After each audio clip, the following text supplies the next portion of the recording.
Welcome Top News Today.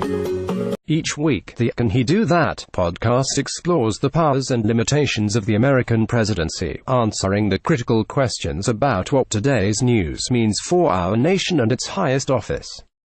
Explore past episodes here. President Trump gives his first official State of the Union address on Tuesday, and what he says, what he doesn't say, and how the audience reacts may reveal much about what's in store for year 2 of his presidency. The Post's national political correspondent Karen Tumulty and senior editor Mark Fisher discussed what they'll be looking for from the speech in the latest episode of Can He Do That? Listen to the full analysis for tips on what to watch for, and how to interpret what you hear when you watch the State of Union.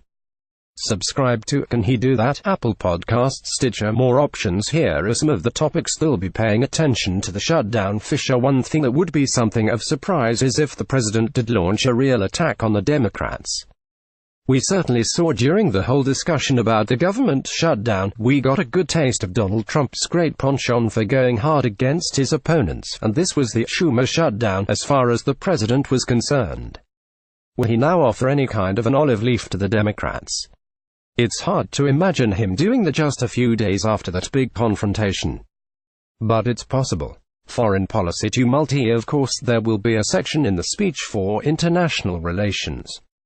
He will be coming just from this big economic meeting in Davos, where the nationalist president of the United States will be speaking to the globalist community.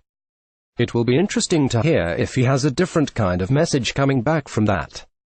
And of course what he has to say about things like North Korea and the Middle East, if he has any sort of new ideas, or just in general whether he is taking a truculent or a more calming attitude towards them. The controversies. Tumulty. He's going into this speech with a lot of things hanging in the air around him. There is the Russia investigation. There are his recent comments about the types of countries that he would like to see immigrants coming from and the types that he would not. There is the entire change of the whole context around the subject of sexual harassment and sexual misconduct. And I can't imagine that helps going to address these things, but that is nonetheless going to be the backdrop against how this speech is seen. Fisher: we've already seen that some women Democrats in the House have talked about having sexual assault or harassment activists, perhaps victims, sitting there in the gallery as a reminder to the president and as a symbol of the national debate we've been having. I would expect the president to ignore that and to ignore that issue entirely.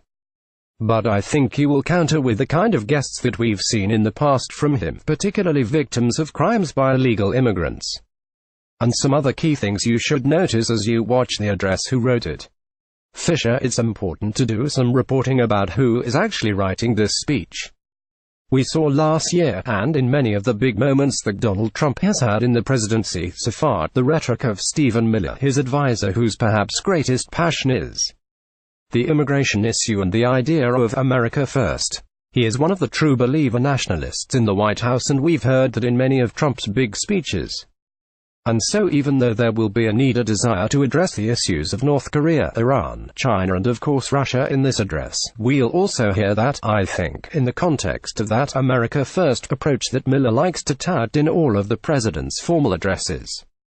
The audience. Tumulty. You would recall that at various points during President Obama's State of the Union speeches we saw Supreme Court Justice Samuel Alito sitting there and shaking his head over the president's comments about the Citizens United decision. We've seen a congressman literally yell out from the audience. I'm wondering if there will be any of those kinds of reactions. Fisher: the theater is really important. And as the president goes through the laundry list of hopes and dreams, we see the response on TV of both parties, the cheers and the jeers, and usually those are good-hearted cheers and jeers. But this year they may not be quite so good-hearted. That's where I think we may see some pushback from the Democrats that's not quite in the gentler spirit of past State of the Union addresses.